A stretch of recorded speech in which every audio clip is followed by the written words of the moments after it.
Hello everyone, कैसे हैं आप सभी। एक बार फिर से आप सभी का ज्योग्राफी वाला जयपुर यूट्यूब चैनल पर हार्दिक स्वागत है। जिन कैंडिडेट ने इस सेशन में या इससे पहले नेट या नेट जेआरएफ क्वालिफाई कर लिया है, उन कैंडिडेट्स के लिए एक गुड न्यूज़ है। और ये गुड न्यूज़ ये है कि Motilal Nehru college university of Delhi के अंडर है, न्यू दिल्ली में। वहाँ पे एक असिस्टेंट प्रोफेसर की वैकेंसी आई हुई है, उसके बारे में इस सेशन में हम डिस्कस करने वाले हैं। इसमें हम नंबर ऑफ टोटल पोस्ट है इसके बारे में डिस्कस करेंगे, उसके बाद में एलिजिबिलिटी क्राइटेरिया और आपकी फॉर्म फीस कितनी रहने वाली है और एप्लीकेशन की लास्ट डेट कब है, इन सारी चीज़ों के बारे में डिस्कस करेंगे। तो यहाँ पे बोला है कि जो ऑनलाइन एप्लीकेशन है वो इनवाइट किए गए हैं और ये उसका लिंक दे रखा है कॉलेज का। और ये लिंक आपको इस वीडियो के डिस्क्रिप्शन में मिल जाएगा, तो वहाँ पे आप डायरेक्ट इस लिंक से उस कॉलेज की वेबसाइट पे जा सकते हैं। और जो असिस्टेंट प्रोफेसर के लिए पे लेवल है वो 10 की जॉब है, और उसमें जो एंट्री पे है वो 57,700 है, एज पर सेवंथ सेंट्रल पे कमीशन पे मैट्रिक्स। ठीक है, और इसके साथ में आपको अलाउंस भी मिलेंगे। और ये थी न्यूज की आपको विद इन 2 वीक, ठीक है, जब ये publication of advertisement in the employment news के 20 दिन के अंदर आपको ये एप्लीकेशन फॉर्म भरना है।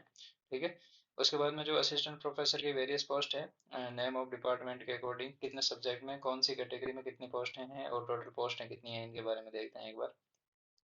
यहाँ पे सबसे पहला है केमिस्ट्री। केमिस्ट्री में अनरिजर्व्ड कैटेगरी के लिए 3 पोस्ट हैं, ओबीसी के लिए 1 पोस्ट है, टोटल पोस्ट हैं 4। कॉमर्स के लिए टोटल 7 पोस्टें हैं, अनरिजर्व्ड कैटेगरी के लिए 2, एससी के लिए 1, एसटी के लिए 7, ओबीसी और एक ईडब्ल्यूएस के लिए टोटल पोस्टें हैं 18। इंग्लिश के लिए है आपके पास अनरिजर्व्ड कैटेगरी के लिए 2, एससी के लिए 2 और ओबीसी के लिए 2, ईडब्ल्यूएस के लिए 1 पोस्ट है और पीडब्ल्यूडी कैटेगरी के लिए 1 पोस्ट है। टोटल आपके पास में 8 पोस्ट हैं। हिंदी के लिए 2 पोस्ट हैं अनरिजर्व्ड कैटेगरी के लिए, 2 एससी के लिए, 1 ओबीसी के लिए, एक ईडब्ल्यूएस के लिए और एक पीडब्ल्यू कैटेगरी के लिए है, और टोटल पोस्ट है 7 है। हिस्ट्री के लिए 3 अनरिजर्व्ड कैटेगरी के लिए, 3 ओबीसी के लिए, एक ईडब्ल्यूएस के लिए और एक पीडब्ल्यू कैटेगरी के लिए है। टोटल पोस्ट हैं 8। मैथमेटिक्स के लिए है 5 पोस्ट हैं अनरिजर्व्ड कैटेगरी के लिए, 2 है एसटी के लिए और ओबीसी के लिए यहाँ पोस्ट नहीं है।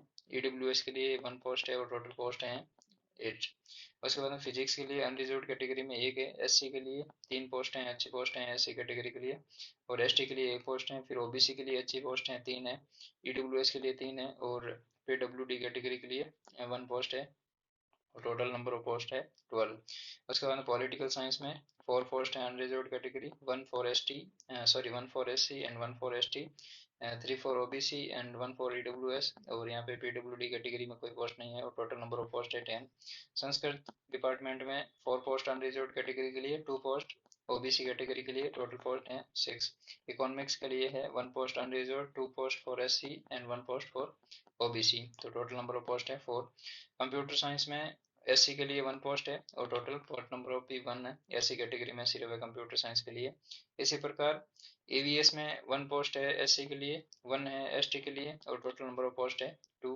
ठीक है, तो इस प्रकार आपके जो अनरिजर्व्ड कैटेगरी और इन कैटेगरी वाइज जो टोटल नंबर ऑफ पोस्ट है वो 88 है, अच्छी पोस्ट हैं, 88 पोस्ट हैं। ठीक है, यहाँ पे ये अ, जो पीडब्ल्यूडी कैटेगरी के लिए बेंचमार्क डिसाइड किए गए हैं उनके बारे में दे रखा है। ठीक है, इसके बाद में हम qualification for the post of assistant professor, इनमें एलिजिबिलिटी क्राइटेरिया देखते हैं सबसे पहले कि या तो आपके पास में ए टाइप का एलिजिबिलिटी क्राइटेरिया होना चाहिए या बी टाइप का होना चाहिए। ठीक है, तो इस ए टाइप में क्या है कि आपके पास में मास्टर डिग्री होनी चाहिए 55% के साथ में, और equivalent grade in the point scale wherever the grading system is followed. या तो आपके पास 55% के साथ में मास्टर एमए की डिग्री होनी चाहिए, या फिर यदि किसी यूनिवर्सिटी में ग्रेडिंग सिस्टम फॉलो किया जा रहा है तो वहाँ पे भी 55% के इक्वलेंट आपके पास में पॉइंट स्केल होना चाहिए। और उसके बाद में in a concern relevant allied subject from an Indian university or accredit foreign university. ठीक है, यदि आप फॉरेन यूनिवर्सिटी से एमए का डिग्री किया है, ठीक है, तो ये आपके पास में क्राइटेरिया होना चाहिए। उसके बाद में सेकंड क्राइटेरिया है आप इस अबव फुल क्वालिफिकेशन को फुलफिल कर लेते हैं तो candidate must have clear the national eligibility test, आपके पास में नेट होना चाहिए जो यूजीसी द्वारा या सीएसआईआर, ठीक है, द्वारा कंडक्ट करवाया गया हो, ठीक है।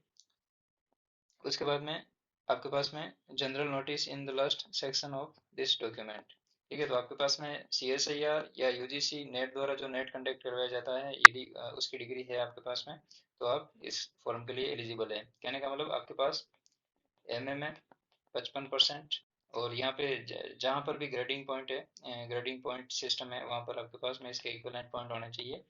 और उसके बाद में आपके पास में यूजीसी या सीएसआईआर, सीएसआईआर जो नेट कंडक्ट करवाती है, इसकी डिग्री होनी चाहिए आपके पास में, ठीक है। क्योंकि जो नेट है, नेशनल एलिजिबिलिटी टेस्ट है, वो यूजीसी करवाती है, वो ह्यूमैनिटीज सब्जेक्ट के लिए करवाती है, और जो सीएसआईआर करवाती है वो टेक्निकल सब्जेक्ट के लिए करवाती है। तो इनकी अलग अलग पोस्टें हैं, उसके हिसाब से आपके पास में ये एलिजिबिलिटी होनी चाहिए, ठीक है। या आपके पास में पीएचडी की डिग्री होनी चाहिए, ठीक है, चाहे फॉरेन यूनिवर्सिटी से हो, इंस्टीट्यूशन से हो, ठीक है। और उसके बाद में जो फॉरेन यूनिवर्सिटी की रैंकिंग है वो टॉप 500 में आनी चाहिए वर्ल्ड यूनिवर्सिटी रैंकिंग में, ठीक है। और उसके बाद में आपके पास कुछ जनरल नोटिस है, इनमें ज़्यादा कुछ इंपॉर्टेंट है नहीं, ठीक है। और नेक्स्ट है हमारा the clearing of NET shall not be required for candidate in such discipline for which NET has not been conducted, ठीक है। और मिनिमम 55% मास्टर्स में होना चाहिए आपके पास में।